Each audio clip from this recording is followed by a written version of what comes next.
When I told you that you would not find a way back up, that was not a prediction. That was a promise. You will die here.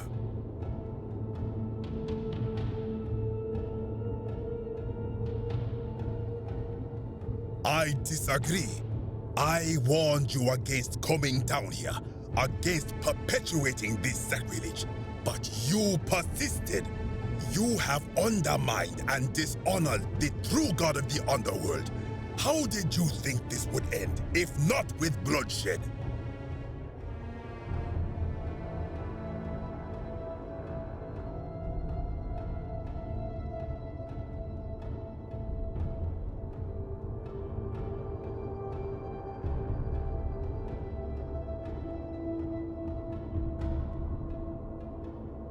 Very well, I will listen. But if I sense deception, or if you further insult my gods, I will carry out my threat. So tell me, why should I let you live after you salvaged this instrument of blasphemy? That may be true of many things, but this is different. If our gods were copied and corrupted from an older civilization, does that not mean they are false? Does that not mean our prayers to our gods all fell on deaf ears because we were not even addressing them by their true names?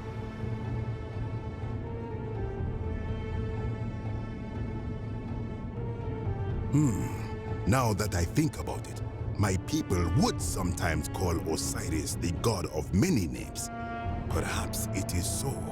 But the underworld of my people is so different to this one, and so unlike the way it was described by our priests.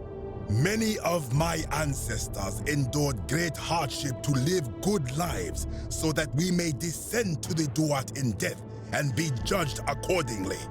We prepared to have our hearts weighed on Anubis' scales and to swear ourselves innocent of sin before the 42 assessors of Ma'at. And yet, I arrive here to find the Book of the Dead contained only a seed of truth. And now I ask myself, did our priests steal and embellish the stories of an older people and feed us lies all our lives simply to trick us into obedience?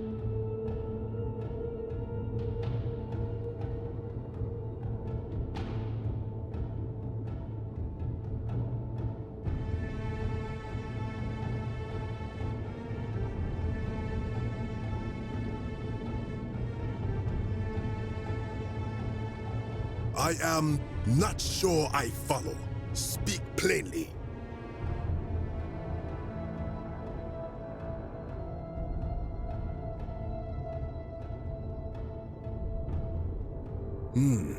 Perhaps there is some truth in that. What is your point?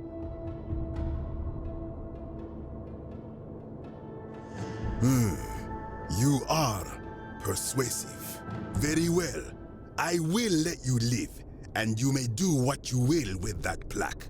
I will remain here for a while, and attempt to learn what I can about the foundations of my people's beliefs. Go.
Ah, you've returned. Good to see you again, friend. Did you find what you need? I enjoyed our chat, but please, keep my presence here a secret, yes?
Salve. Ah, a new face. Salve, and welcome to a little community. My name's impossible to pronounce for most people, so you can just call me Virgil. Well, I'm an architect. Or at least I was back in Rome. That's probably too grandiose a term to describe what I do here. Help out with repairs and try to stop old buildings from collapsing on people, that kind of thing. But you probably don't want to hear about the ingenious architecture or mysterious history of this place. You mean the Great Temple? This one's a bit of a mystery. Given the way it's positioned so prominently, looking down on us, it's clear that whoever built it felt it was the most important temple in the city. Unfortunately, someone else went out of their way to keep its purpose a mystery. You see, usually a temple is dedicated to a particular god, like Proserpina or Diana or Apollo. Usually, that god is obvious. But in this case, it's unknown. There's an obelisk out the front, which probably used to bear the name of this unknown god. But it appears some barbarian defaced it. And of course we can't get inside because it's locked up tighter than the Temple of Saturn in Rome. And that contains the treasury. So we're all left wondering, which god is that temple dedicated to? And could it be the one responsible for the Golden Rule? Unless somebody figures out a way inside, I suppose we'll never know. Of course. Nice to talk to you.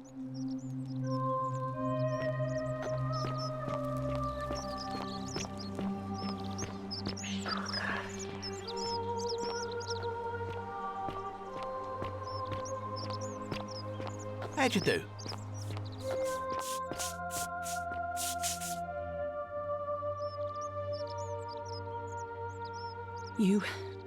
You took care of him? An accident? So, it's over? Oh God, that's such a relief. I really thought we were all going to die. I do have a question though. That shrine, the one I was going to hide in, did you know it was going to collapse?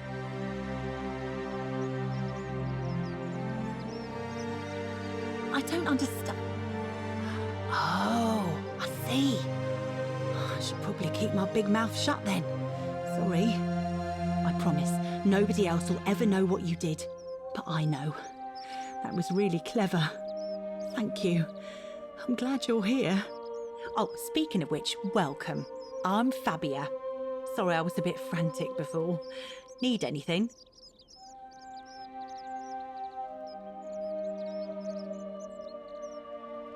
Oh, there's not much to tell. I mostly just bake bread and try to help out where I can.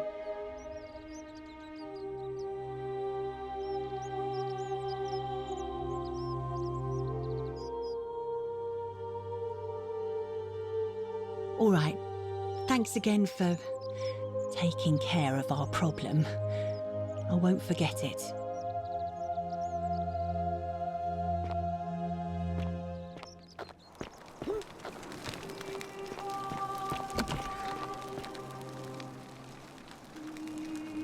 What are you doing in here?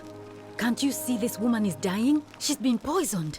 She needs the resin of a plant called silphium, but that Culus cumulatus decius won't give it to me. What? Quick, give it here. Yulia, you need to swallow this. Here, let me help you.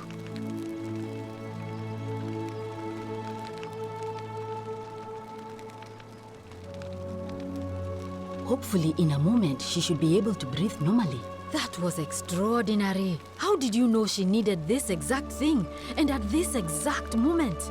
Are you some kind of oracle? Look, if you don't want to tell me, I won't look a gift horse in the mouth. But no matter, that was like the gods hearing my prayers and intervening. You just saved a person's life, and you should be proud of yourself. She might even be able to thank you herself in a few moments. And maybe she can tell us who poisoned her and who she meant when she was muttering about that snake's cruel black eyes. In the meantime, I'm happy to help you with whatever it is you need. That's a shame. Thanks again for saving Yulia's life. Apollo smiles upon you.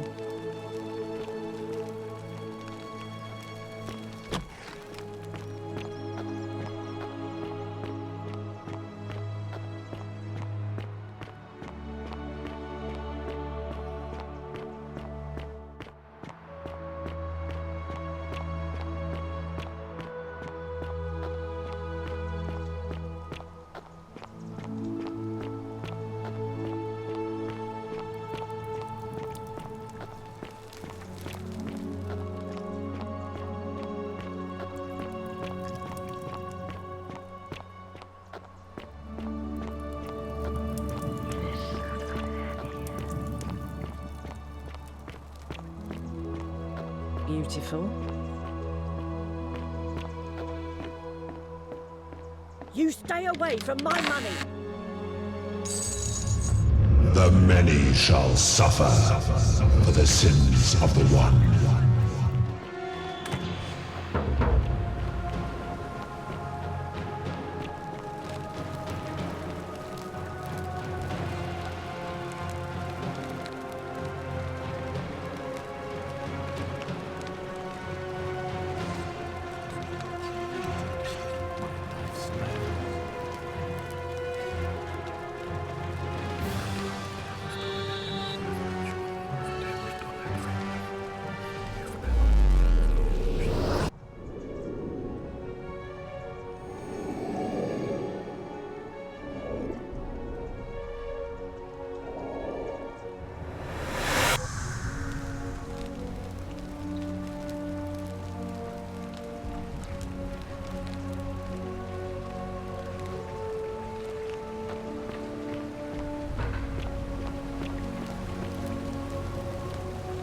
Salve, friend.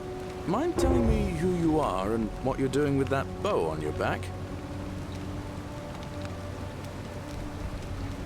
Oh, sounds serious. I'm listening. Yulia? Oh no. All right, I can do that.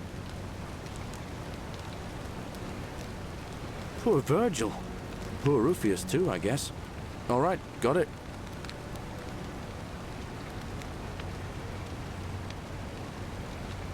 All right, let me see. Stop Fabia going in, but send the new arrival to the empty shrine. Understood.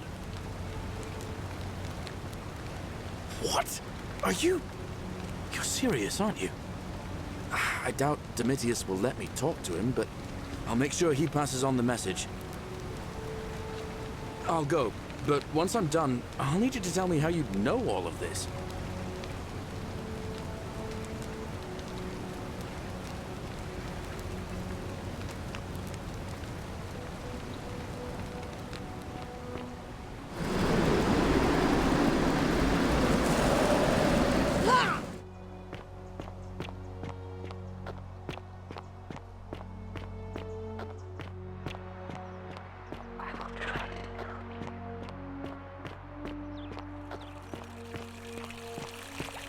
Keep an eye out for Scintilla, would you?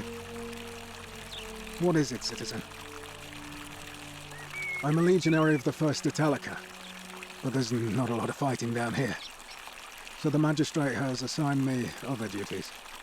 I act as the magistrate's right-hand man, keeping an eye on his daughter, I should say, and the others, and making sure they're all behaving. I also keep a register of new arrivals.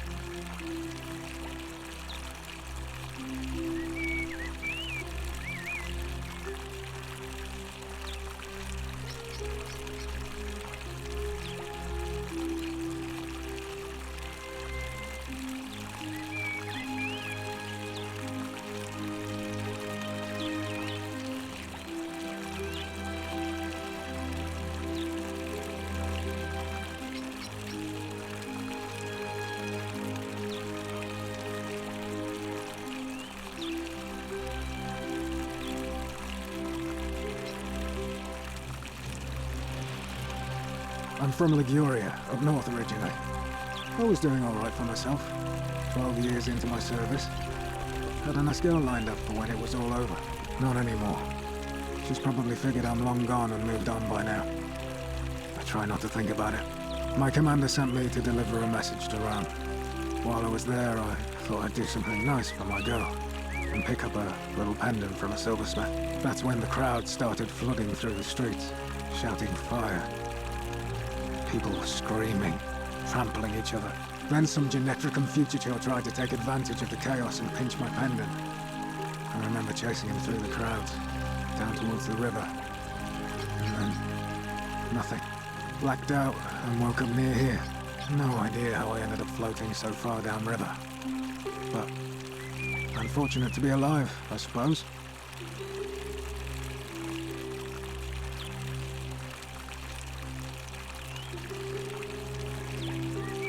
All right.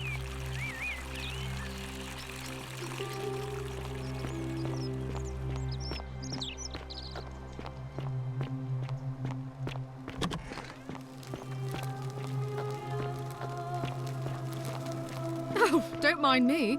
I just live here. Ugh, I wish Horatius would stop letting barbarians in here. What do you want?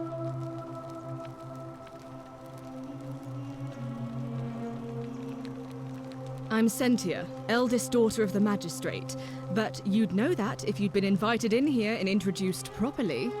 What are you doing in here, and why are you dressed like that? Really? I'd never have noticed, what with your flawless accent, appropriate attire, and impressive mastery of our customs. Now, remind me, why are we having this conversation? I trust you can see yourself out.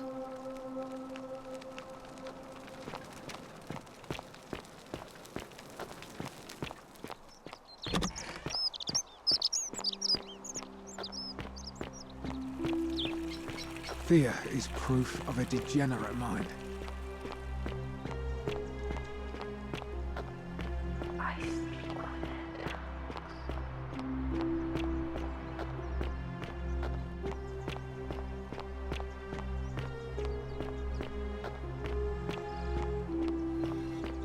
Greetings and salutations. Greetings, I'm Georgius. It gladdens me to see another foreigner in our midst. We must stick together, you and I.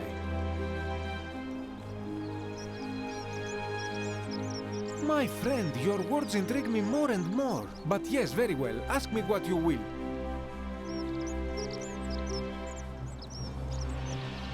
My story? How kind of you to ask. I am a tailor and I run the humble shop in the forum.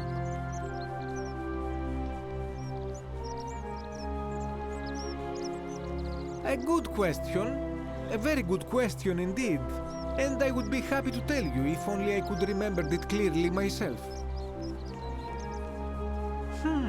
I remember I had just been to Rome to sell an extraordinary selection of wares, and drowning in coin, I decided to celebrate my success.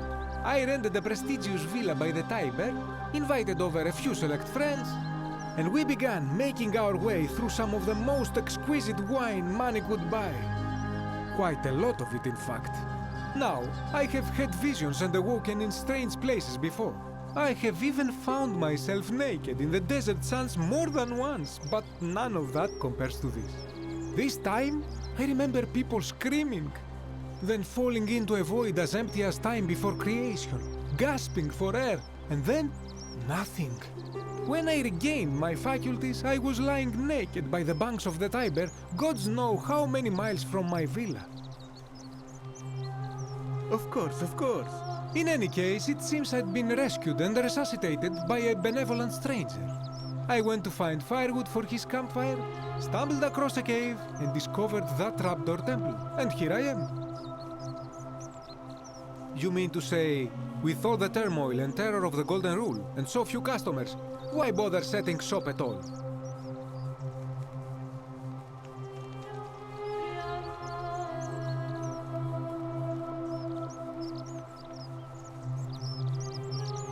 I'll tell you, it is precisely because of the Golden Rule that I wish to remind my friends of the importance of looking one's best.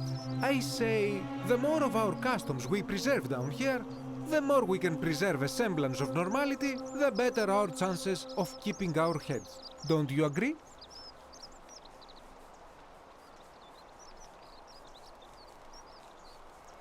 Anything you like.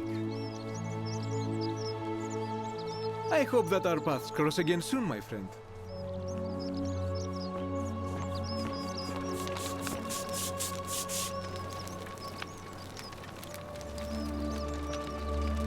Ah, a new face. Salve, and welcome to a little community.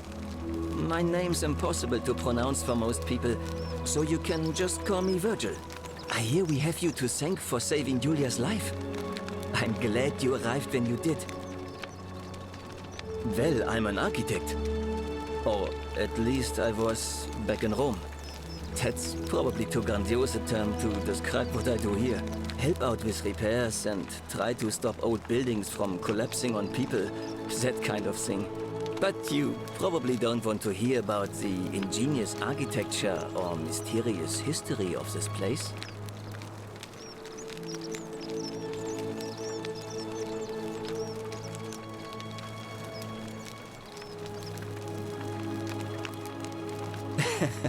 I like that. We're going to get on well, friend.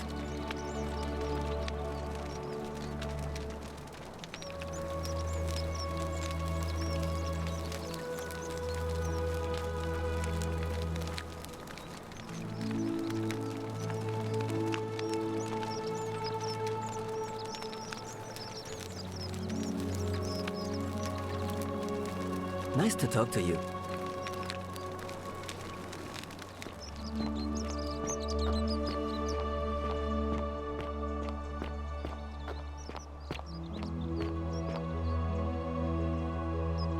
Salve and welcome. Need something?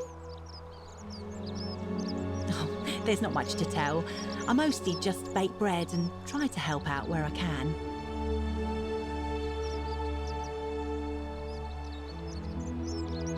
I suppose it all started about 8 months ago. I was living in Rome with my family when I got sick. Terrible timing. My pa had just arranged a husband for me, a fisherman's son. I was about to meet him for the first time when I came down with an awful fever. I spent the next week in bed.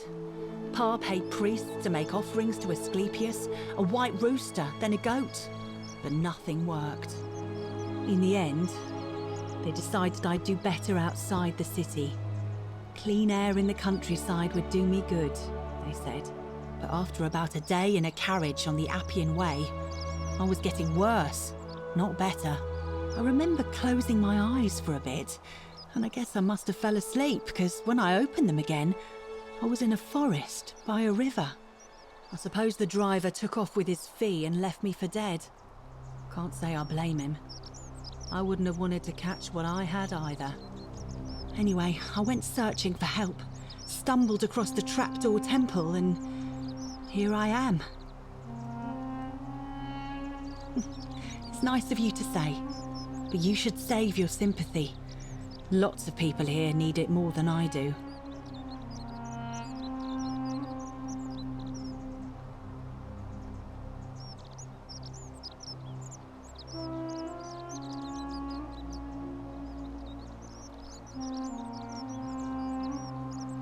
All right. Thanks again for taking care of our problem. I won't forget it.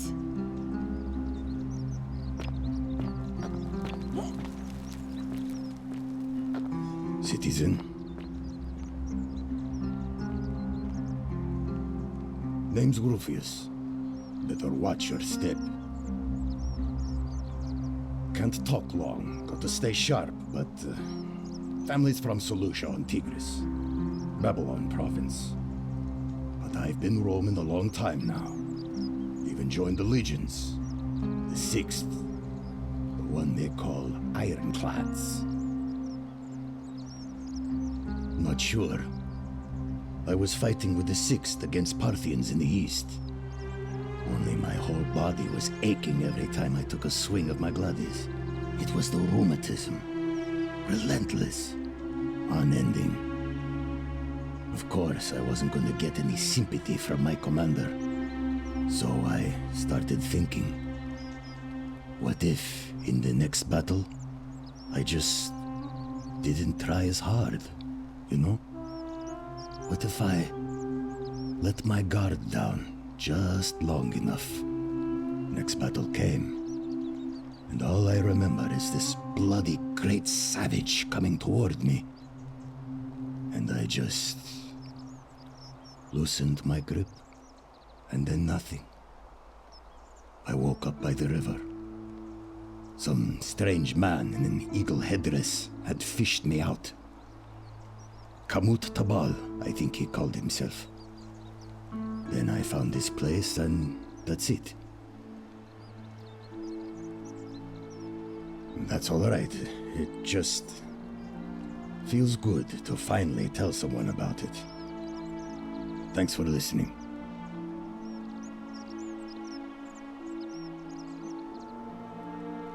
See you around.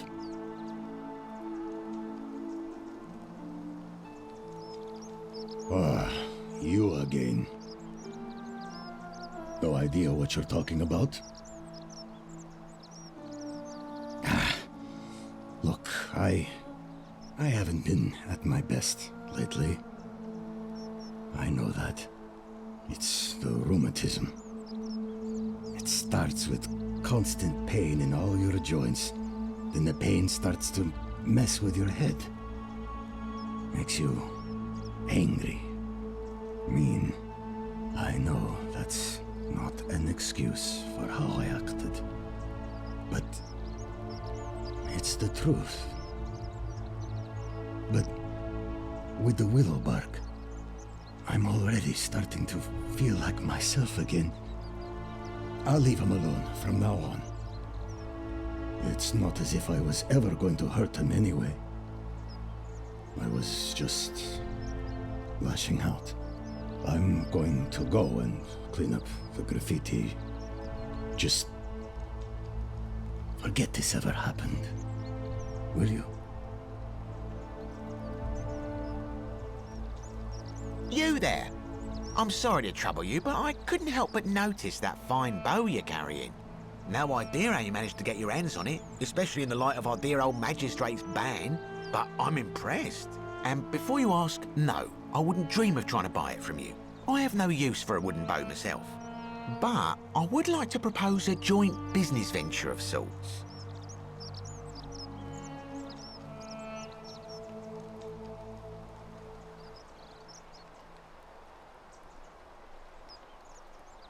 Tell me, do you have any idea how people here end up as golden statues?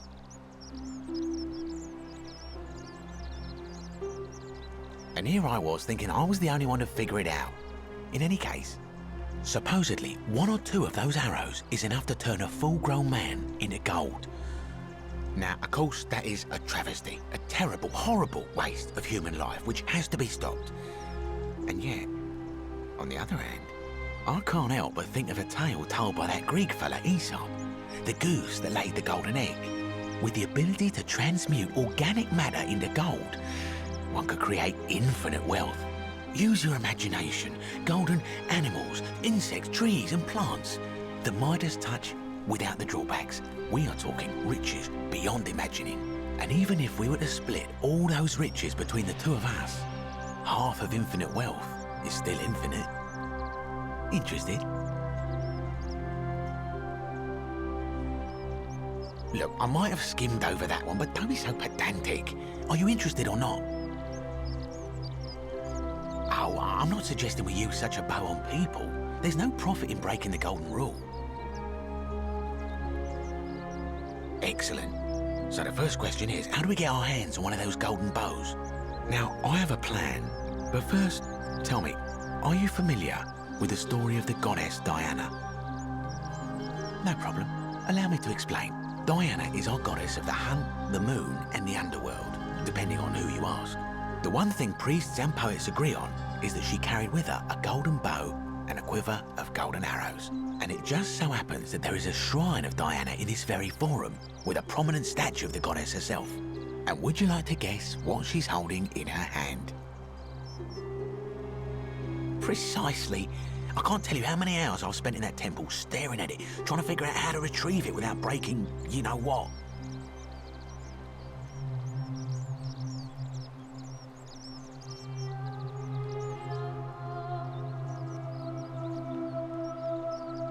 Oh, gods no!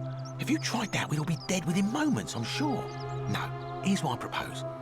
You give your bow to me, I cover it in a thin layer of gold leaf, and we create a replica of a golden bow. Then you enter the shrine, extinguish the braziers, and under cover of darkness, swap out the fake for the original. It's not theft exactly, it's more of a trade. But make no mistake, this is a dangerous path, and there's no way of knowing where it will lead. But in my experience, all the best adventures begin with a risky first step.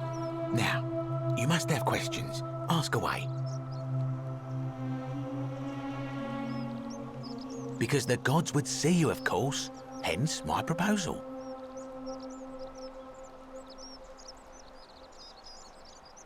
I'm more of an ideas man, whereas you're obviously the more resourceful and heroic type. I have complete confidence in you. When Prometheus stole fire from the gods and became a hero to all mankind, do you think he was worried about the danger? So, are you in, partner?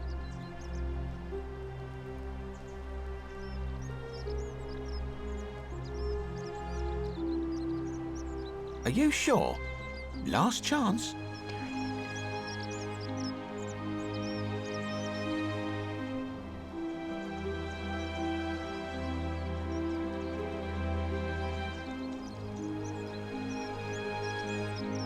Ugh, fine.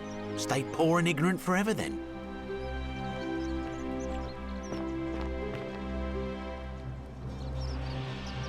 Don't even talk to me.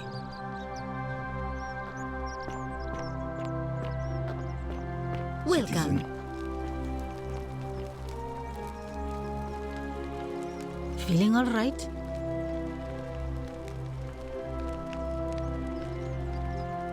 I'm Lucretia, and I'm going to be straight with you. I'm not a physician. This is Nevia's clinic. I've just been filling in ever since she disappeared. I'm tired and out of my depth and miserable all the time. But I'd rather take this on myself than let one of you lot mess it up. My husband and I moved to Rome from Caesarea. He embraced the Roman way more than I would have liked and turned into an awful philanderer. I would have divorced him and demanded the return of my dowry, but I knew he would sooner have me killed than give me my right. So I waited for the right time to take what was mine and disappear. And then the fires came. As he prepared to evacuate our villa, I gathered our most precious belongings, coins and gemstones, and the moment his back was turned, I ran. I could barely see for the smoke, and the streets were full of people trampling each other. I ran for the river, like everyone else, and leapt in.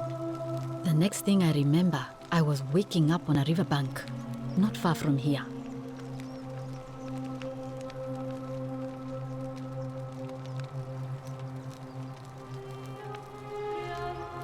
That's a shame.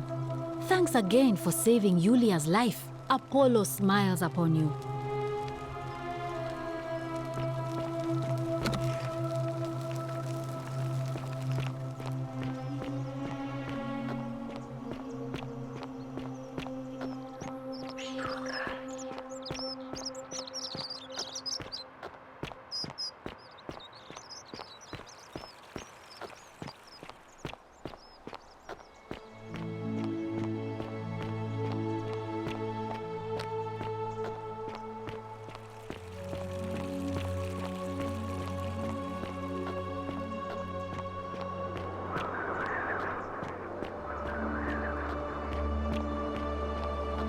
Be careful who you trust. Sorry, I'm still a bit out of it. Galerius just saved my life.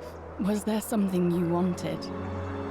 Lucretia says I'm supposed to rest. You mean my life story? Oh, well, I grew up as part of a big family in Rome. Me and 3 older sisters. Our father found good husbands for my sisters, but I wasn't, cut out for that kind of life. So he found me a job as a scribe for a prominent merchant. It was a good life for a while, until 7 months ago when the fires came. My colleagues and I worked desperately to try to protect our warehouse. We must have had 100 workers passing buckets of water, chanting prayers to Vulcan, but they fell on deaf ears. The fire was relentless and it claimed everything and everyone. Well, almost everyone. My employer told me to grab what valuables I could and flee for the Tiber with the crowds. I remember diving into the river and then the next thing I knew, I was waking up on the riverbank not far from here.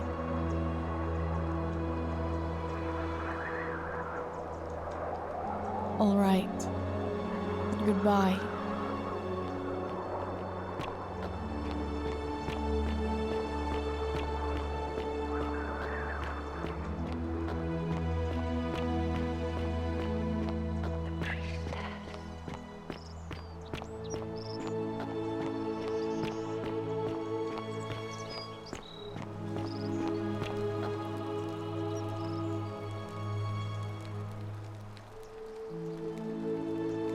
Salve, friend. I'm Octavia. Welcome to life under the Golden Rule. It's a ghastly thing, is it not? How are you faring so far? Ah, another stoic, perhaps. We all need something to help us through times like these. We've all been where you are now. I remember when I first arrived. I used to lay awake at night contemplating the big questions. Why am I here? Is there a way out? What is the Golden Rule, and who or what is responsible for it? I still don't have any of the answers, I'm afraid. I don't think anybody does. But I'm happy to share with you what I've learned. Here, in this place, the magistrate has me earning my keep by cleaning and pruning the gardens. It's not quite how I expected my life to go. I used to live in a lovely villa on the banks of the Tiber. I was even betrothed to a handsome young man from a prominent family. But long hours of menial labor for the good of the community has its own charms too, I suppose. Oh, much the same way as many of the others. When the fires came to Rome 7 months ago, my family and I fled for the Tiber, hoping to escape on a barge. We were among the fortunate ones with enough coins for passage, but unfortunately, there were a lot of desperate people, and they boarded before we could depart. A scuffle broke out, and I was pushed overboard. The last thing I remember was the water, rising up to hit my cheekbone. I woke up by the river, near that shrine, and stumbled across this place.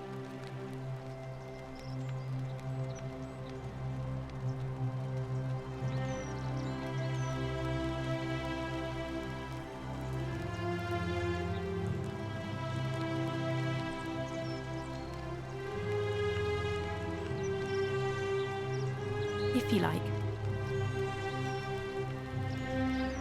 Please keep that to yourself. I know you're not from around here, but things are very difficult for us right now.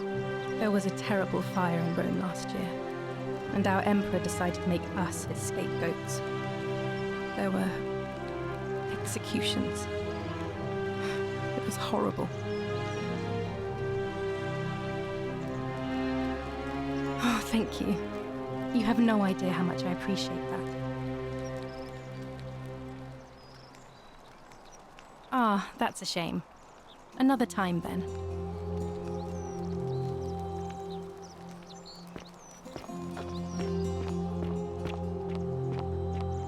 Be careful who you trust.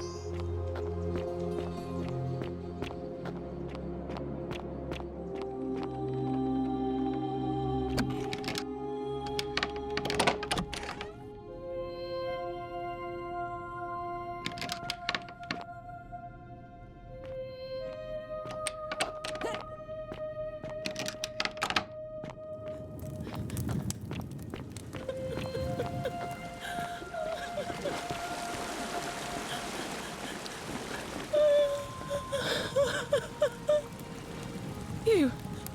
Who are you? Did he send you? And do you know you're here? You have to help me escape before that monster comes back. What? God, am I going out of my mind? Are you going to let me go or not? What? No! You can't just leave me here! How can you be so heartless? I hate you. I spit on you. I hope Dis drags you to Tartarus.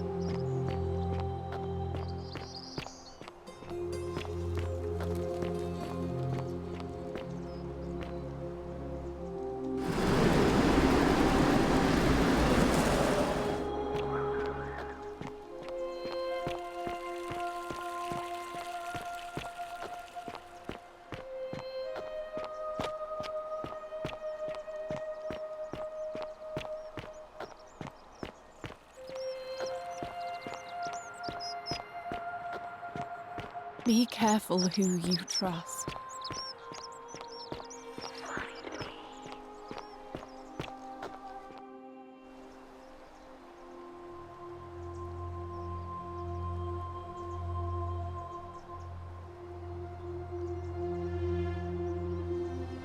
A new face. Ave, and may Vesta watch over you. I'm Equitia. To what do I owe the pleasure of this visit?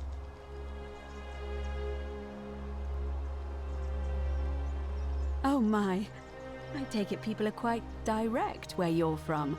I suppose it's quite charming in its own way.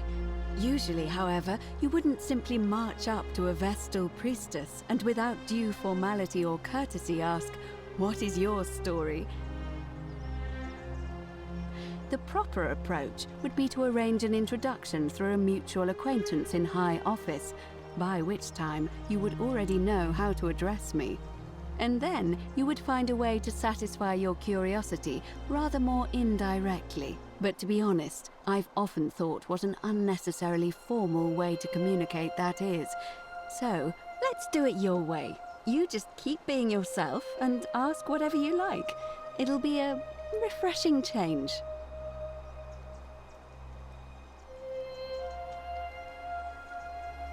You know, I'm not entirely sure. But what about you? How did you end up here? Karen, you say? And nothing about that name seemed odd to you?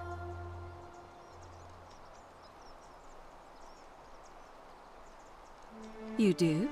Well then, have you spoken with any of the others about how they arrived here too? I really think you should.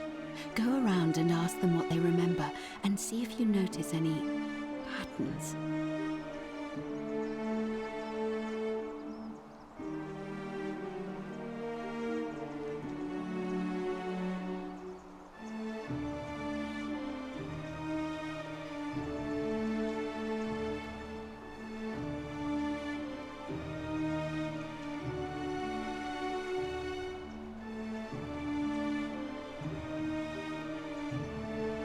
Good. Thank you. But please be careful. I just don't want to see what happened to Livia happen to you, too.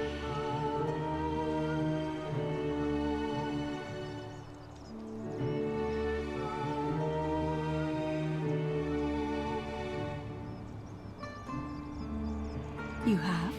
Then what is it? Don't believe a word they tell you.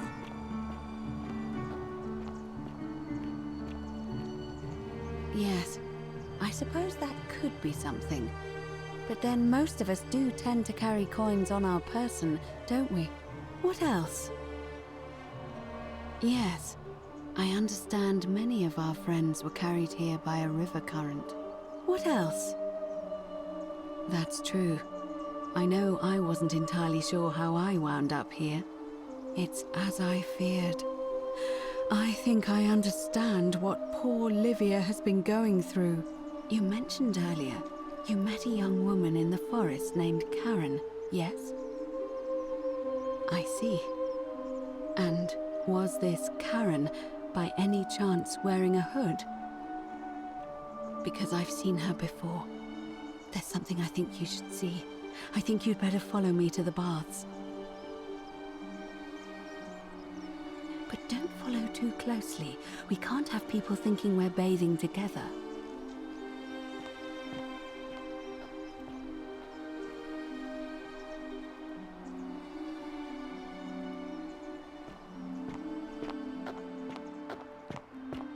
Citizen.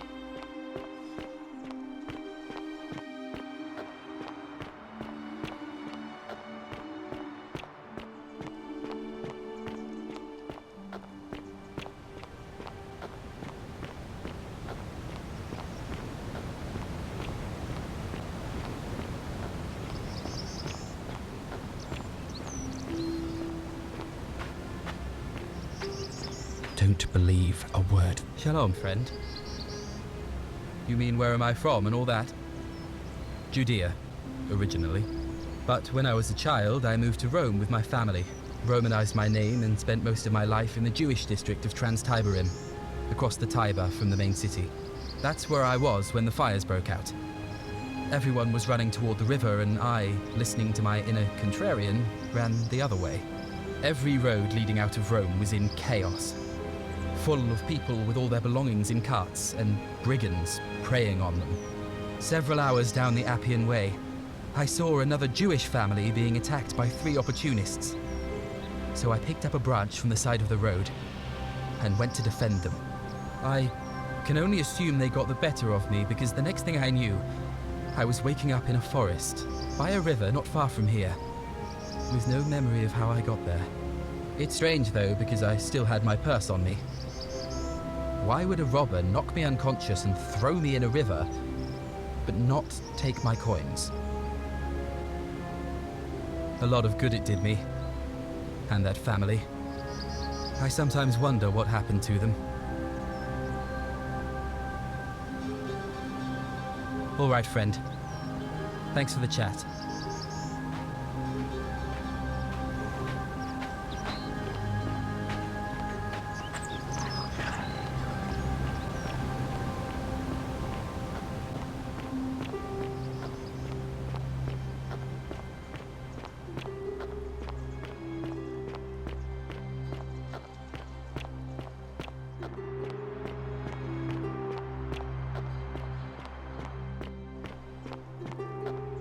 Citizen.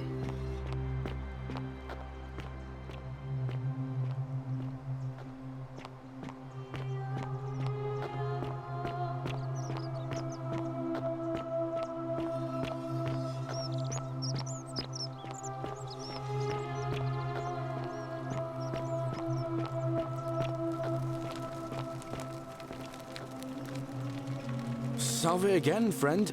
I went and did as you asked, and it worked. How is it possible that you've just arrived here and you already know everyone and exactly what's about to happen to them? You're toying with me, right? Wait, you're not kidding, are you? That's the only way you could have known. You're a bit like... Oh, what was his name? Sisyphus.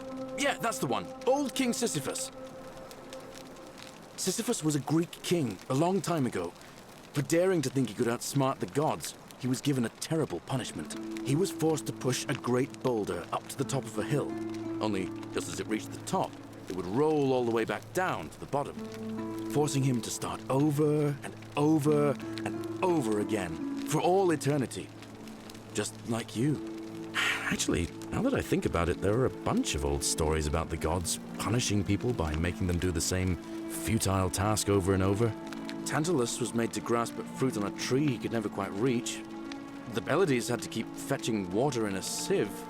Oh, and Ixion was strapped to a wheel going round and round forever.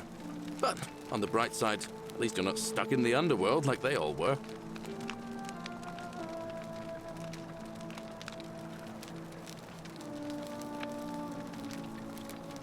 Anyway, I don't know which god you managed to upset to get yourself into this position, friend, but you seem all right to me.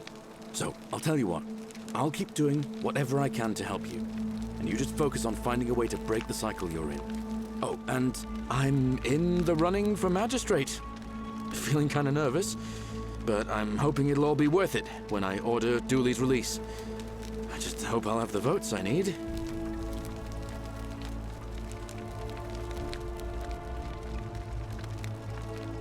Oh, that's kind of you to say. Now, I'm going to keep your secret. Although, it's not as if I'll remember this next time we talk anyway, right? Oh, and if our conversations ever start to annoy you, just tell me you're busy. I know when I'm not wanted. May fortune smile on you, friend. I saw you slide down that rope before. Very impressive. And strange, too, since that device you used is exactly the same as one I've been working on for weeks. Oh, of course! It's because I already gave it to you in a previous time loop, isn't it? Anyway, I'm sorry to ask, but is there any chance you'd be willing to do me a favor? What? How did you know? Oh, I see. We talked about it in a previous loop, didn't we? Well, what did she say?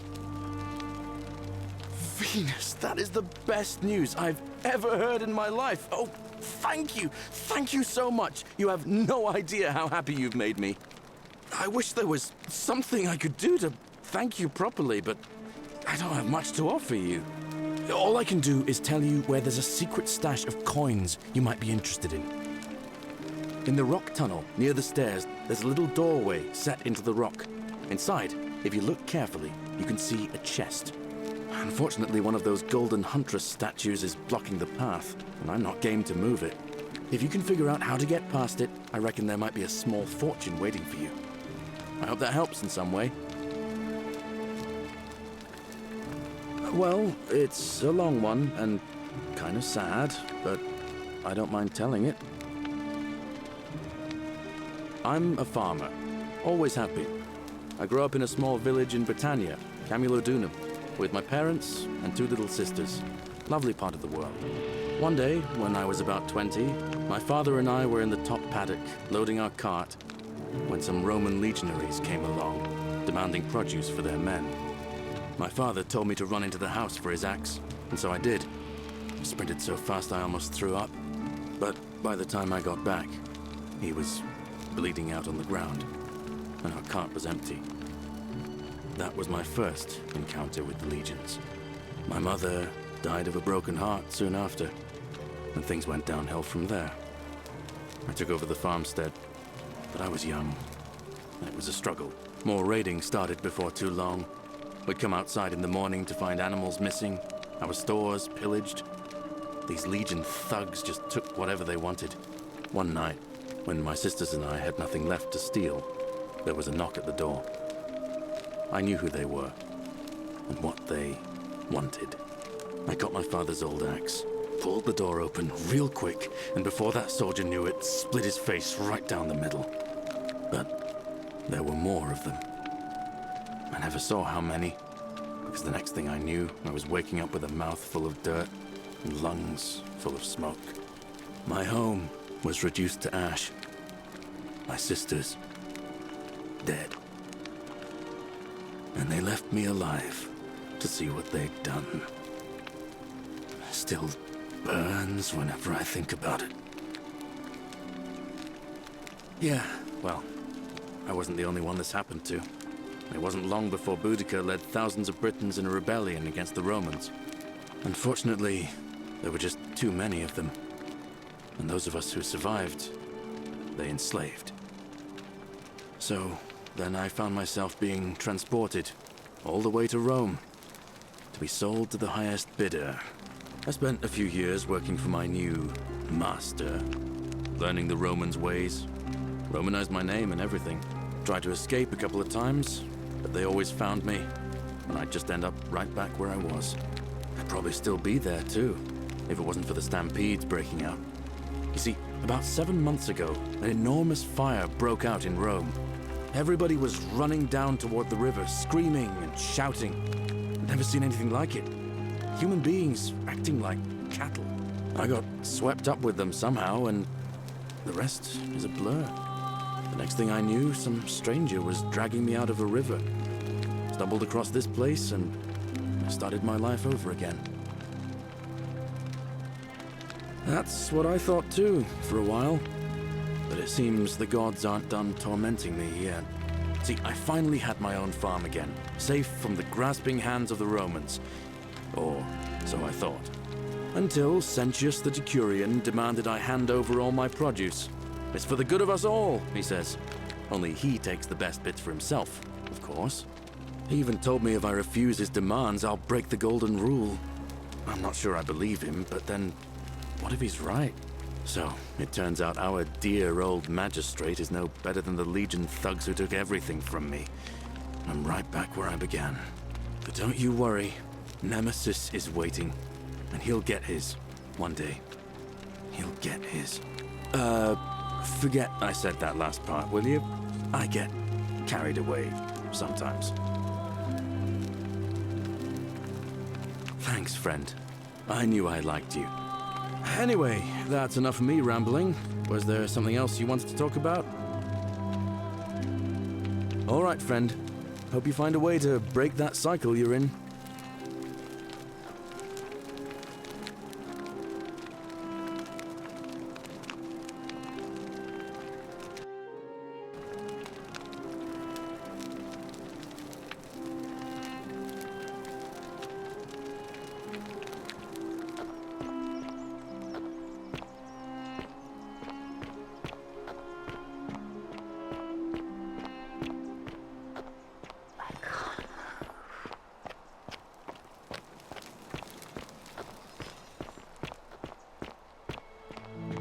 Fortune smile on you, sister.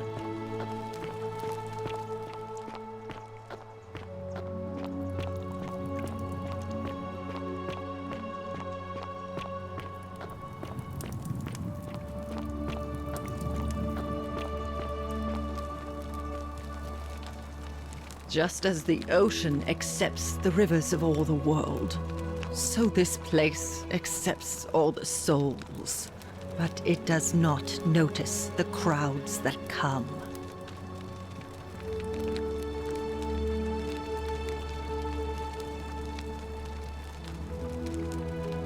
Say it. Speak its name.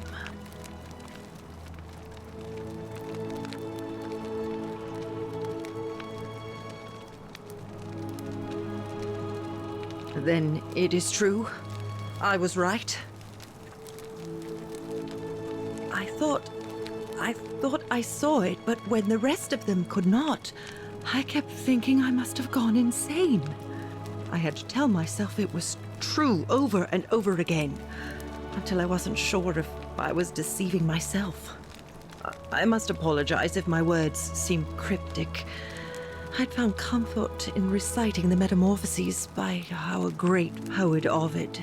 He gives such an uncanny description of this place. I cannot help but wonder if he himself came here. Would you like to hear it? I will do my best to remember the relevant verse. There is a downward path, gloomy with fatal yew trees. It leads through dumb silence to the infernal regions. The sluggish Styx exhales vapor, and by that way, the shadows of the newly dead descend, entombed with full rites, and the ghosts of those, at last, given proper burial. The wide, thorny waste is cold and pallid, and the newly arrived shades are ignorant of the road that leads to the Stygian city, where Black Dis has his cruel palace. As the ocean accepts the rivers of all the world, so this place accepts all the souls, and is never too small for any populace, nor notices the crowds that come. There the bloodless shadows wander without flesh or bone. Some crowd the forum, some the house of the ruler of the depths. Others follow their trades, imitating their previous lives. And still others incur punishment. I hope I have done it justice, and now we share a secret. It's as if you've lifted a great burden from my shoulders. Thank you, friend. I think I should rest.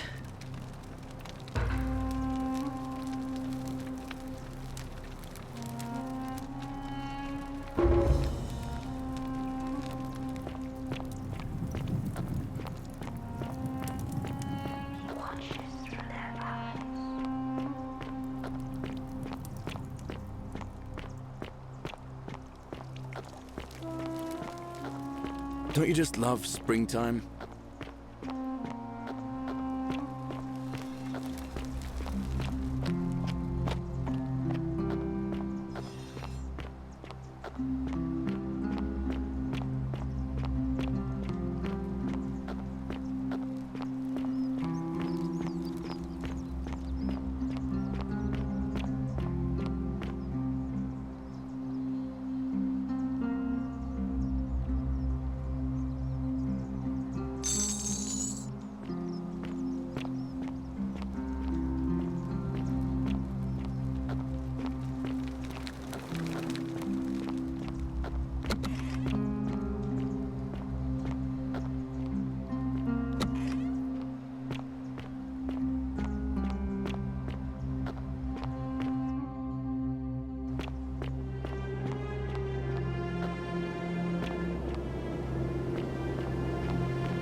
A visitor. Welcome, welcome. May I ask your name?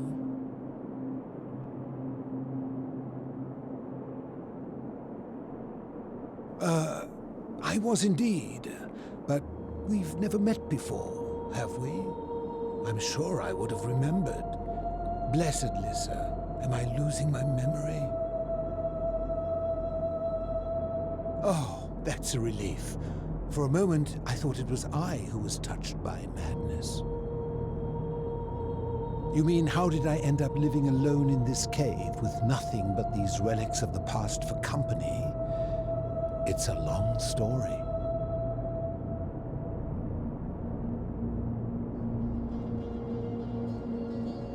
I was a quarrelsome young man.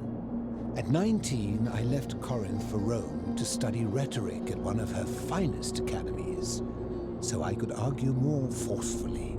Back then, I used to enjoy verbally sparring with everyone I could, and I was good. One night, I found myself in a tavern in an argument with a drunk mercenary. It became heated, he drew a gladius, and I won the argument, but lost my life. I woke up on the banks of the Styx at a campfire opposite Karen. Of course, I tried to persuade her to let me return, but even with all my skill, I failed. I settled in, made friends, and learned what I could, quickly realizing our little community faced certain death under the Golden Rule. So I began looking for a place to hide underground. Fortunately, I found this place waiting for me. You see, I was not the first to take refuge here. I returned to my friends above, persuaded them to join me, and 12 of us descended for the last time to live out our days hidden from Hades' tyranny.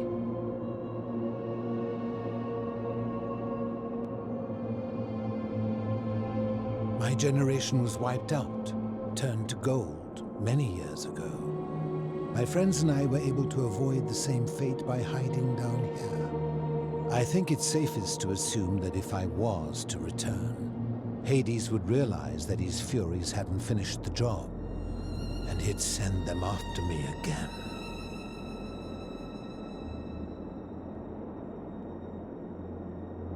Living in darkness is not without its challenges. The first challenge is diet. Fortunately, I found that eating fresh fish provides most of the nutrients I need. And sometimes, when there are Greek people living up above, I surface at night and salvage the offerings they've left in the temple of Demeter. The greater challenge is the isolation, so I like to imagine arguments, where I argue both sides. But, like so many things in life, arguments are better with a partner.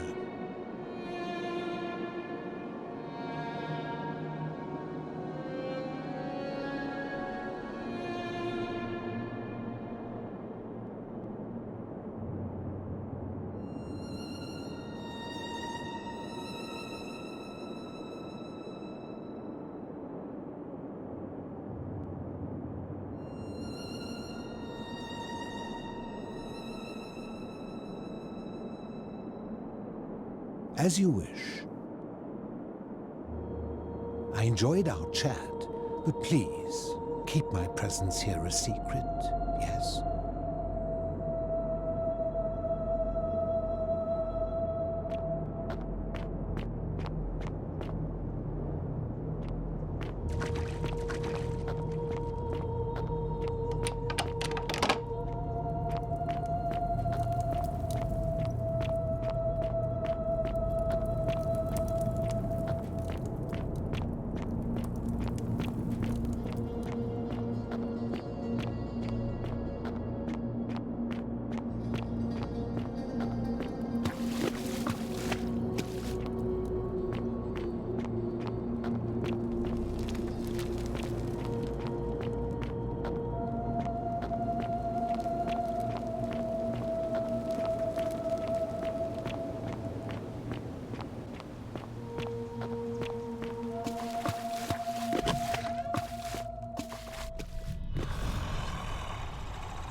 Stop! Do not come any closer. Who are you?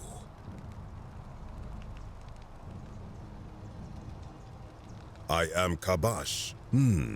And let me guess, another Greek or Roman come to loot and plunder the resting place of my ancestors,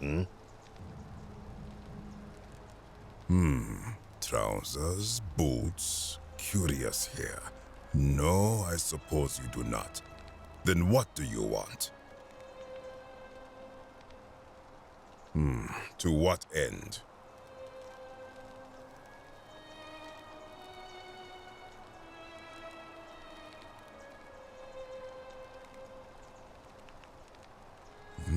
That is welcome news.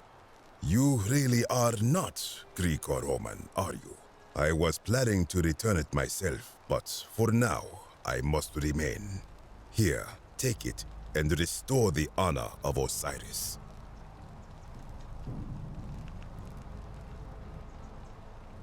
Now, as for the other plaque. Indeed, I have it right here. I stumbled across a collection of dusty curiosities while searching for a place to hide from the hungry children of Amit, and there it was. You may not. In fact, I am about to destroy it. Because it speaks a treacherous, blasphemous lie.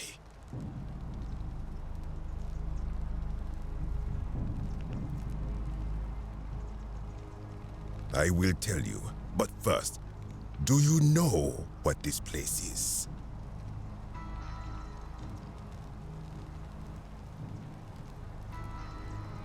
Look around you. This place is the remains of the Duat, the underworld of my ancestors. See what has become of it. I have been down here for weeks, piecing together its story, and here is what I have learned. As Egypt declined and the Greeks had their turn to flourish, their souls came here in great numbers. But instead of adopting our ways, they copied and corrupted them. When they found the obelisk bearing the name Osiris, the true god of the underworld, they desecrated it, removing his name and replacing it with Hades. Even the ferryman of the dead, known to my people long before as Kerti, they renamed to Keron. As if that desecration was not enough, they built over this place, using it as the foundation for their own underworld, so that ours was forgotten. My only solace is that the Greeks then suffered the same fate when the Romans rose to power, renaming Hades to Pluto, and the cycle began anew. I am glad to hear it, which brings me to this other, fourth plaque.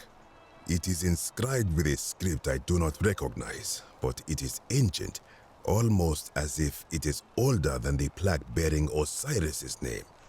But if that is so, it would imply the gods of Egypt are mere imitations too, copied and corrupted from an ancient people who prospered even before us, and that my people did to them what the Greeks and Romans did to us. But this, I cannot accept. I sense a deception. Perhaps it is the work of Set, the usurper, seeking to undermine Osiris once more.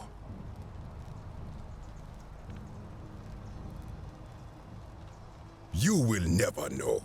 This work of sacrilege must be destroyed, thrown into the black abyss below in Osiris's name.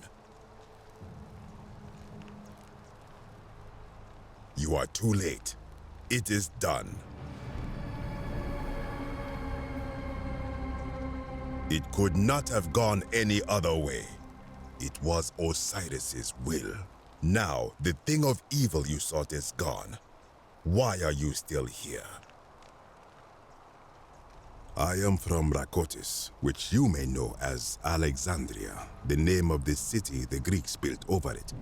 I was a fisherman, like my father before me. Since the Romans had taken over from the Greeks, I took the opportunity to learn Latin and eventually traveled to Rome. When the fires broke out last year, I tried to help. I gathered terrified locals into my boat and led many of them to safety farther along the Tiber. On my 7th trip, a passenger demanded I wait for his brother. But we were full to almost sinking, and smoke was all around us. I told him his brother would have to save himself, and he tried to bribe me by placing a coin into my hand. When I refused, he drew a dagger and thrust it between my ribs. I awoke on the banks of the river to a stranger wearing a ram headdress. He said his name was Kirti, and at the time, I simply thought him odd. It did not dawn on me until much later that he was the Kirti, the ram-headed ferryman described in the Book of the Dead.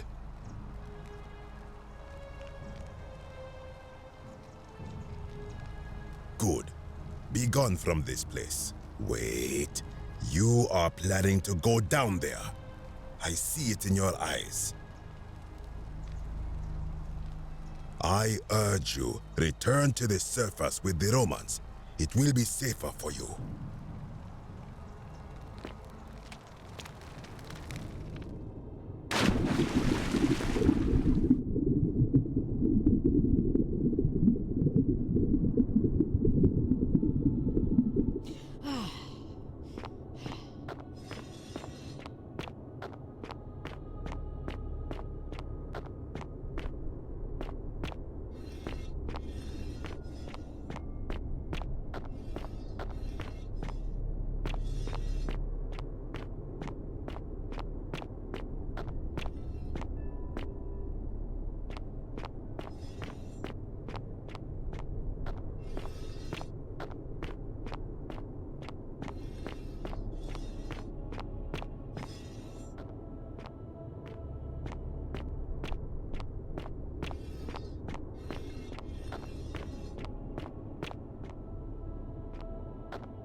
When I told you that you would not find a way back up, that was not a prediction. That was a promise. You will die here. I disagree. I warned you against coming down here, against perpetuating this sacrilege, but you persisted. You have undermined and dishonored the true God of the underworld. How did you think this would end, if not with bloodshed? Very well, I will listen. But if I sense deception, or if you further insult my gods, I will carry out my threat. So tell me, why should I let you live after you salvaged this instrument of blasphemy? That may be true of many things, but this is different. If our gods were copied and corrupted from an older civilization, does that not mean they are false? Does that not mean our prayers to our gods all fell on deaf ears because we were not even addressing them by their true names? Now that I think about it, my people would sometimes call Osiris the god of many names. Perhaps it is so. But the underworld of my people is so different to this one, and so unlike the way it was described by our priests. Many of my ancestors endured great hardship to live good lives so that we may descend to the Duat in death and be judged accordingly. We prepare to have our hearts weighed on Anubis' scales and to swear ourselves innocent of sin before the 42 assessors of Ma'at. And yet, I arrive here to find the Book of the Dead contained only a seed of truth. And now I ask myself, did our priests steal and embellish the stories of an older people and feed us lies all our lives simply to trick us into obedience? I am not sure I follow. Speak plainly.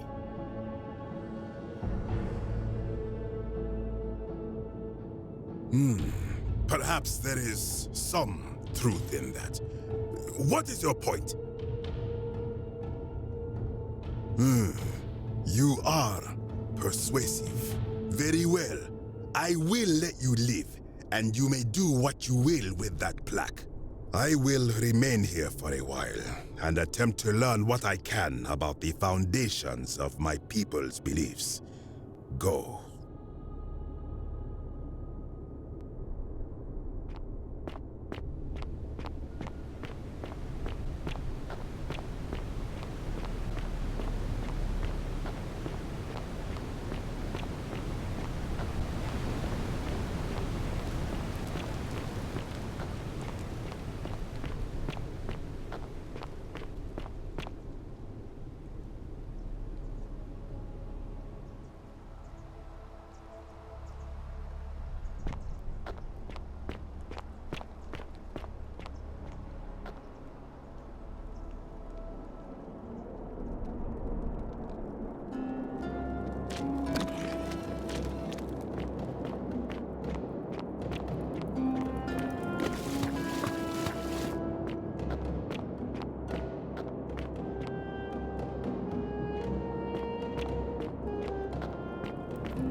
Ah, you've returned.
You look well, my sartorial friend.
And here you are. Allow me to introduce myself. As you have already gathered, I've been known by many names. Nergal to the Sumerians, Osiris to the Egyptians, Hades to the Greeks, and Pluto to the Romans. But the one constant through it all has been my title, God of the Underworld. And I've been watching you with curiosity, mortal, ever since your arrival. You are unlike the others, aren't you? But there will be time for your reckoning later. First, as a reward for undoing the desecration of my obelisk, I will allow you to satisfy your curiosity. Ask what you will.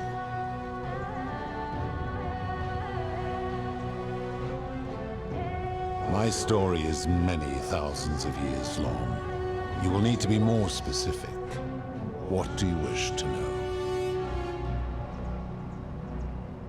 It is a matter of perspective. God is a label I was given by you mortals, not one I gave myself. Your ancestors revered me because to them, my knowledge and technology made me incomprehensibly powerful, just as you might seem so to an insect. But despite all that, there are rules even I must obey. My kin and I all adopted this form long ago, so that we might better understand and communicate with your kind. In time, we grew fond of the sensory delights it affords: desire, joy, ecstasy, even rage and sorrow, while an acquired taste can be addictive.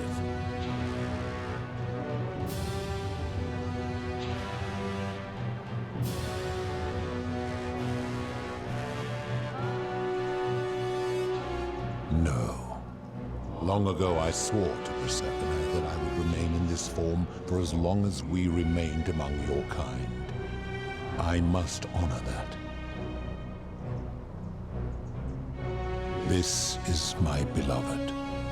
Like me, she has been known by many names. Ereshkigal to the Sumerians, Isis to the Egyptians, Persephone to the Greeks, and Proserpina to the Romans. Or perhaps you might know her as the goddess of springtime, the cycle of life and renewal.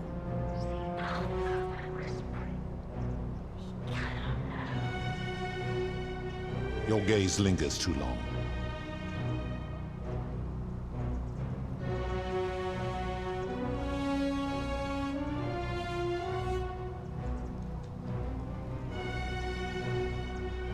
That is my servant. You would have met by the river, though she wears many faces and goes by many names. Kumutabal to the Sumerians, Kirti to the Egyptians, Charon to the Greeks, and Charon to the Romans. Her role is to ferry souls between the mortal world and this one, and to make their transition as seamless as possible. For that, she earned herself the infamous, if erroneous, moniker, the Ferryman. You will talk more later. For now, ask your questions. As you wish. It has come to be known simply as the Underworld, and it exists because of a wager I made long ago.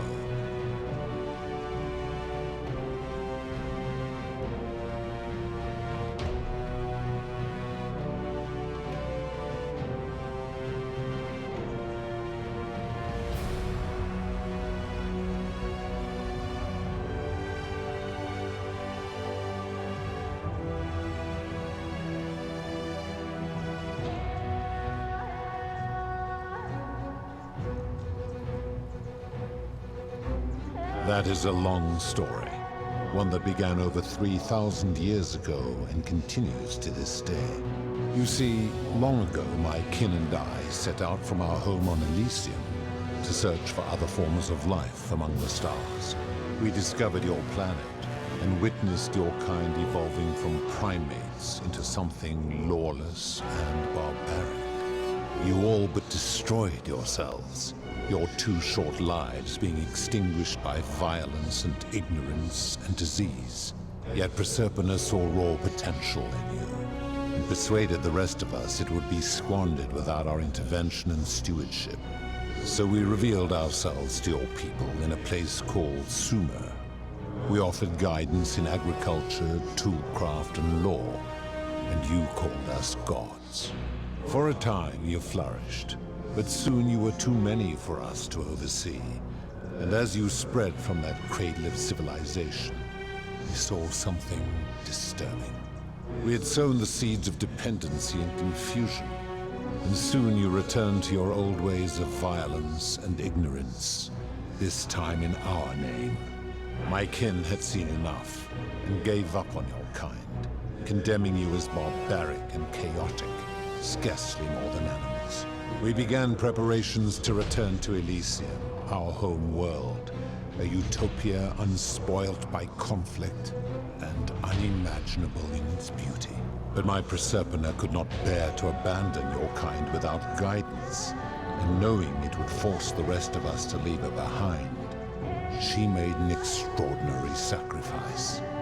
She gave up her immortality to descend permanently to the ranks of humankind. And so she began her inescapable trajectory toward death. Horrified, I acted swiftly. I placed her in suspended animation in a deep frozen sleep to prevent age and sickness from claiming her. And then I pleaded with Proserpina's father, who the Romans called Jupiter, to bring her with us to Elysium. It was and is my hope that once there, we might one day learn to undo what she has done to herself. But he refused. I did everything I could to persuade him, but he would not relent. He would rigidly uphold his final pronouncement. Humans were unworthy of ascension to Elysium, and no exceptions would be made. But seeing that I was aggrieved, he proposed a wager, the terms of which were as follows. If even one human city could prove itself capable of living without sin for a single year, then Proserpina and all of humanity would be permitted to join us in Elysium. My part would be to remain behind, the last of my kind, to watch over you without interfering, and to sit in silent judgment. And so my reward has been to languish here, enduring a 3,000-year winter, waiting for the day your kind proves itself worthy of her faith in you, so that I might take her with me to Elysium and unthaw my goddess of springtime. And here I am, after all this time, still waiting. There were also gods who, like me, have been known by many names, but perhaps you knew them by their Roman names. Our leader, Jupiter, as well as Neptune, Saturn, Juno, Minerva, Mars, Venus, Apollo, Diana, Vulcan, Vesta, Ceres, and of course, my beloved Proserpina. As the first wave of your kind arrived from Sumer, I had them build a city in their own fashion, so that they might be comfortable and recreate their lives here. I had them build the entrance as a vertical shaft leading to baths, to cleanse them of the sins of their former lives, and to prevent escape. I watched wave after wave of Sumerians arrive, and as their civilization declined over the centuries, they were replaced by Egyptians. Of course, believing themselves to be the superior civilization, the Egyptians promptly built over what had been built before, and made all the same mistakes. After another 1,000 years, the Greeks began to arrive, and then the Romans, and they all did the same thing. They built upon the underworlds of their predecessors, renamed their gods, and ensured their foundations were forgotten. To ensure the wager was fair, it was important that my subjects were chosen at random. To this end, I had my servant distribute 1,000 tokens fashioned from silver, a rare element at the time, across all of Sumer. Whoever died while in possession of one of them would be located by my servant and ferried to this place, with no memory of how they arrived. As the tokens were discovered, they were traded, smelted, and fashioned into trinkets, and eventually coins, spreading to Egypt like seeds on the wind. Later, when they spread to Greece, They would come to be known as Charon's Obol, or as coins for the ferryman. Some placed coins in the mouths of their dead, hoping they would awaken here, though they had no way of knowing which coins were fashioned from the original tokens. In fact, almost all of the tokens are accounted for. Only 2 remain. And so after this wave destroys itself, as it is destined to do, your kind will have squandered the last of its potential to ascend beyond this rock, and Persepolis along with it. It is a regrettable story. One of the first men who came to this place was a king of Sumer, and a troublemaker. To be rid of him, I returned him to his people, on the condition that my servant erased his memories of this place. But the erasure did not take completely, and he told stories of this place as if describing memories of a dream.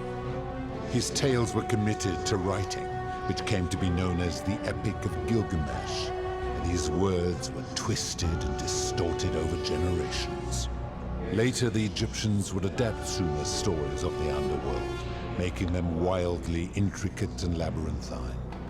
Their Book of the Dead and Book of Gates bore less and less resemblance to this place in their priests' pursuit of profit. Then, when the Greeks began to arrive, they proved far more cunning, and in a series of incidents that will not be repeated, 5 of them escaped. A warrior named Heracles, 2 kings named Sisyphus and Theseus, a poet named Orpheus, and a Trojan named Aeneas. They each told embellished tales of this place, how to get here, and how to escape. And so from Sumer to Egypt, Greece to Rome, your kind has always told each other stories about this place, though each story contained only a seed of truth.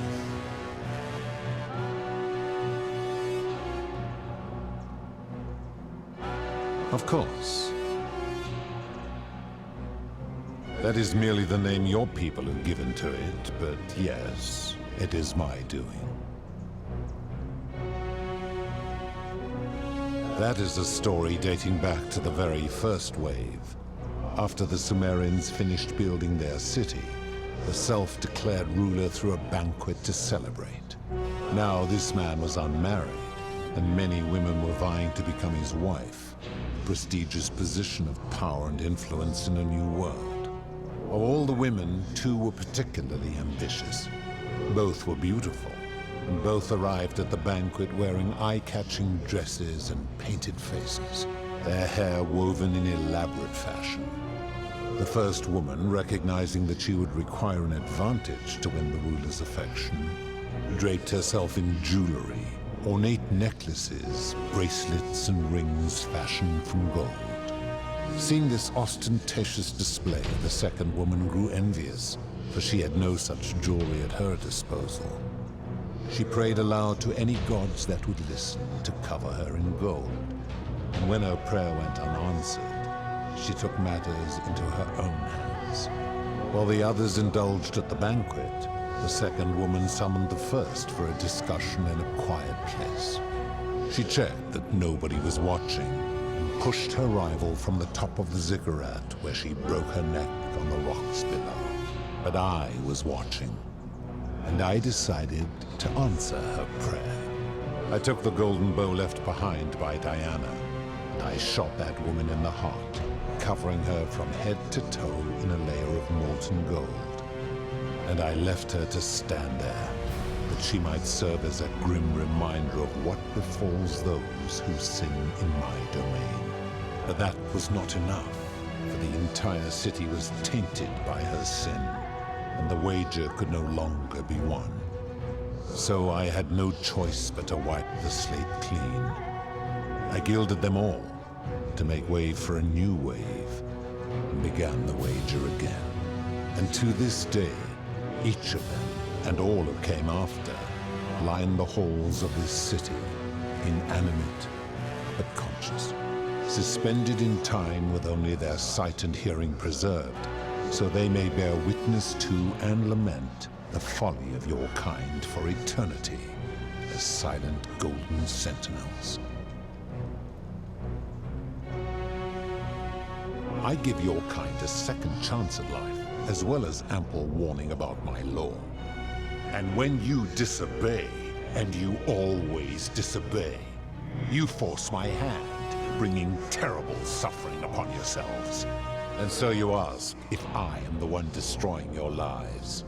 And I say, no, you destroy yourselves. I am merely the means by which you do it.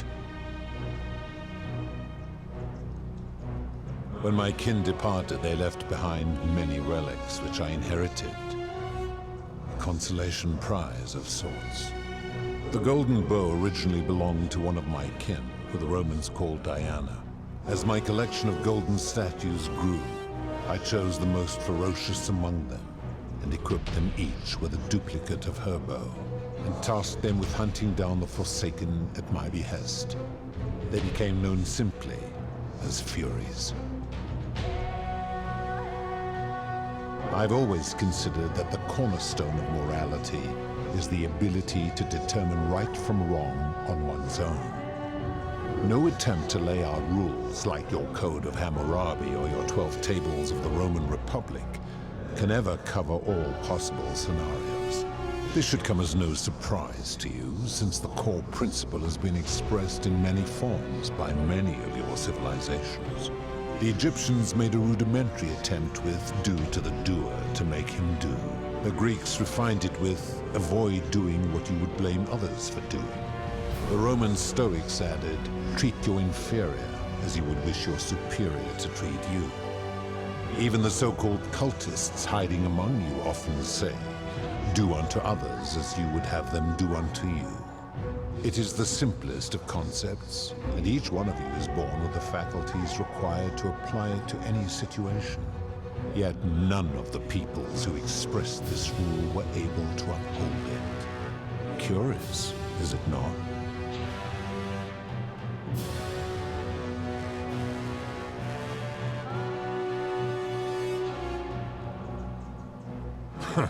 For you, perhaps.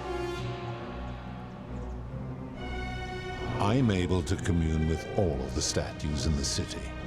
Their ears are my ears, and their eyes are my eyes.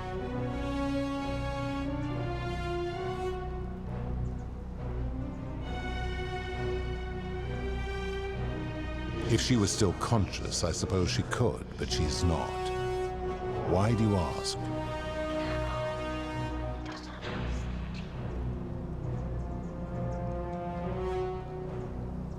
Then what an odd question.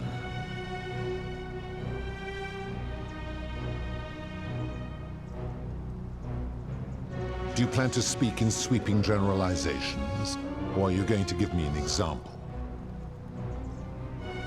I have seen no such thing, but in any case, taking one's own life is a self-directed act. It is not one that is done to others, however they may be affected by it. Therefore, it cannot be said that one who commits suicide has done anything unto others. Now tell me, what other sins do you believe I have overlooked? The merchant. How is that inconsistent with the rule I've outlined?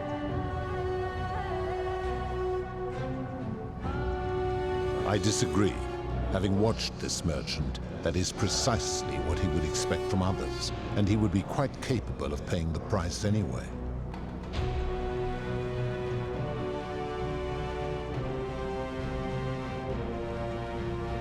Applying this rule always requires speculation to some degree. It requires us to ask what another person would want if they found themselves in another situation. Not if we're wise enough to know the mind of man.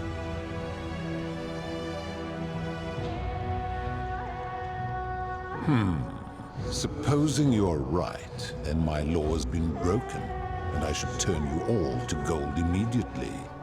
Is that what you want? Now tell me, what other sins do you believe I have overlooked? You speak of the moneylender. How is that inconsistent with the rule?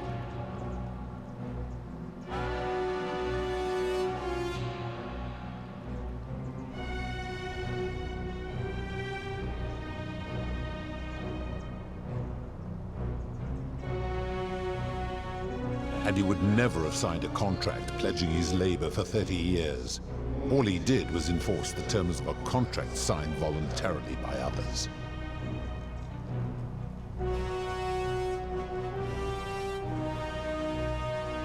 Ignoring your irritating sense of moral superiority, this is interesting. I'm curious, how do people escape poverty where you're from?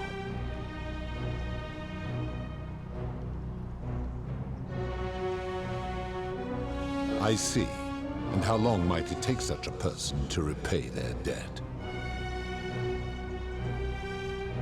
I fail to see how your system of loans is significantly different to a debt bondsman signing over his labor for 30 years. Now tell me, what other sins do you believe I have overlooked? Abduction? You mean the magistrate imprisoning his daughter in the cistern, I take it. He did so because she sought to escape, a sin I take particularly seriously. Better that he stops her from escaping, albeit brutishly, than I have to wipe out this entire city to punish her. Wouldn't you agree? Now tell me, what other sins do you believe I have overlooked?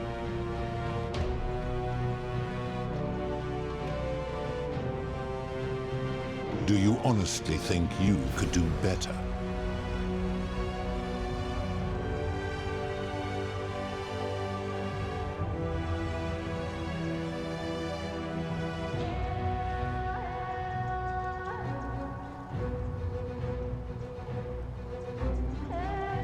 I should strike you down for that.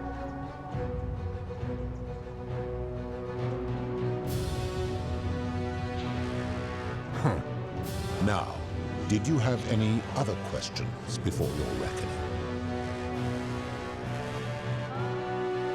Very well. Good. Then now it is time for your reckoning. Only, it seems, something is wrong. It has long been within my power to see into the hearts of mortals and weigh their deeds in life, but when I peer into you, I see only a blank slate, as if you did not exist until you appeared in this city. How is this possible? Charon, where did you find this one? I do not remember ferrying you. How did you come here? If that is true, then I sense the intervention of someone powerful. How did you come to be in this time, mortal? Who brought you here? We cannot know.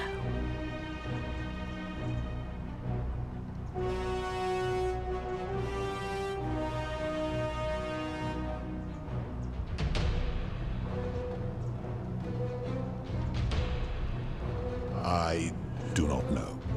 My kin departed long ago, and Proserpine has slumbered for 3,000 years.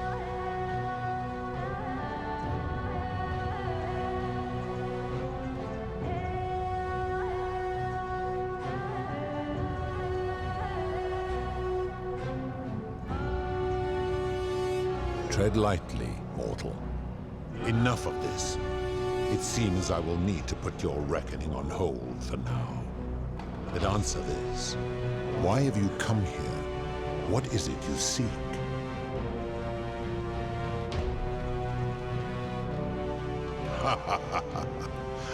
Your hubris is amusing, so I will allow you to make your case. But I warn you, if you anger me or waste my time with lies or wrong-headed arguments, you face death here. So, tell me, why should I put an end to the so-called Golden Rule?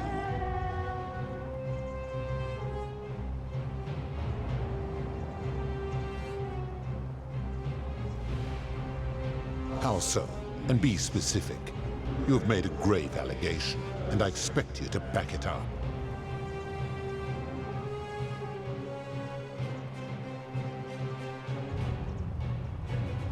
True. I have witnessed him doing that.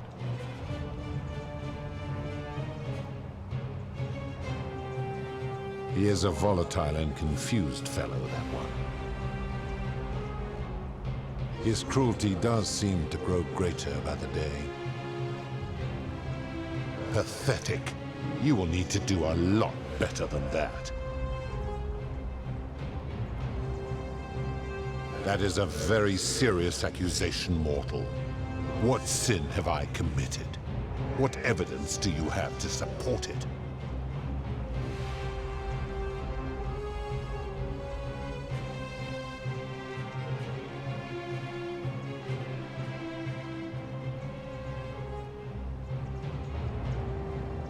Every one of those people was guilty of failing to ensure their peers lived virtuously. They failed collectively, and so they were punished collectively. The Romans understand this, as did the Greeks before them.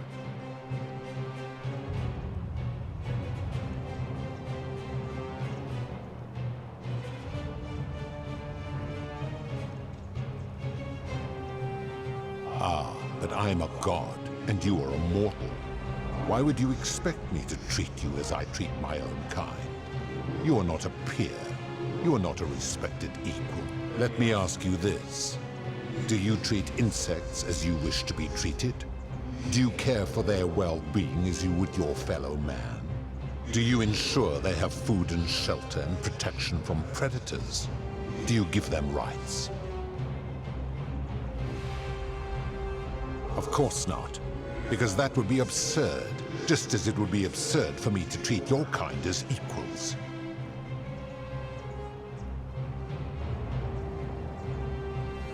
Where to begin? Our lifespans exceed yours by thousands of years, in which time we accumulate vast wisdom and a mastery of technology you cannot begin to imagine.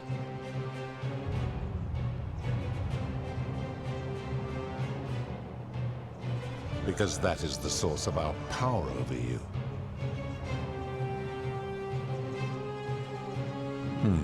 You could say that.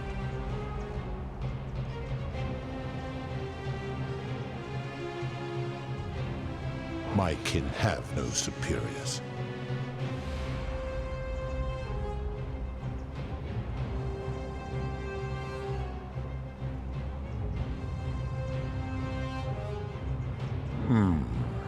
That is true.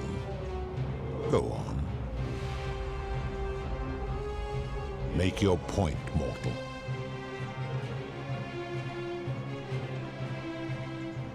Let me ponder that for a moment.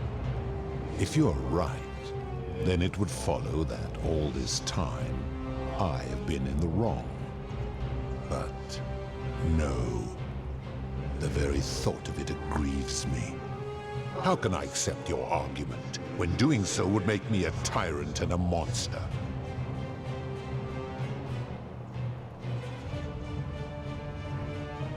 Wait, what? What are you saying?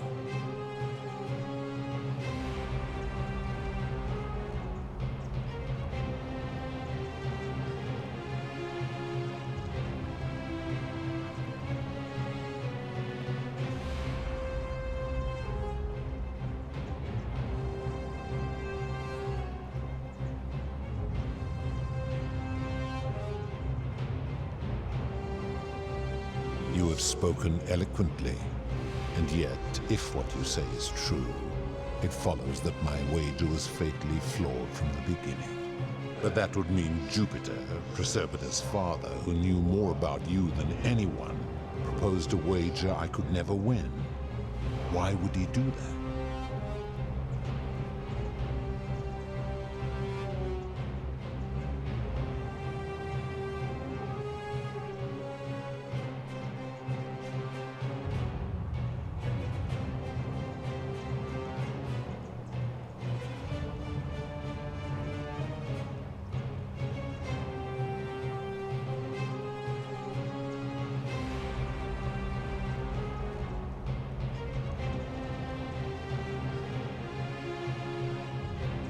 A mistake, but he is the best and greatest of us.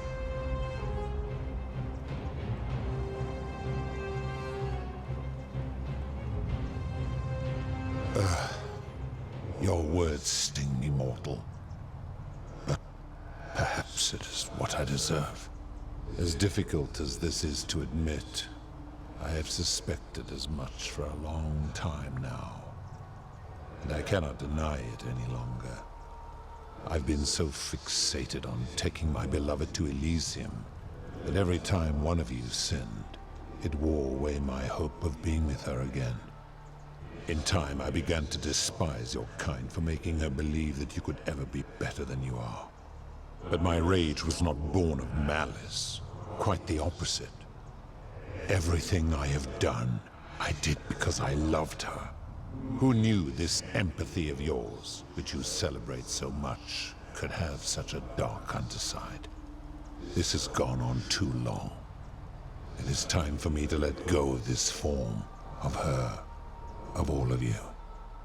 But know this, if I abandon the wager and leave for Elysium, neither she nor your kind may ever ascend.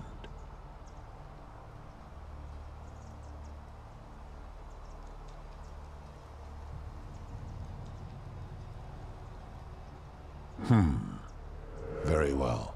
I will have Charon make arrangements to ferry the others. But as for you, be aware you will be separated from the rest.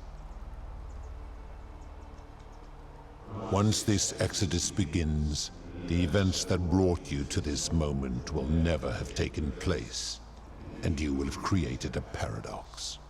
What will become of you is difficult to predict, but that is the risk you have taken by interfering in the natural flow of time. Now, are you ready? Farewell, mortal.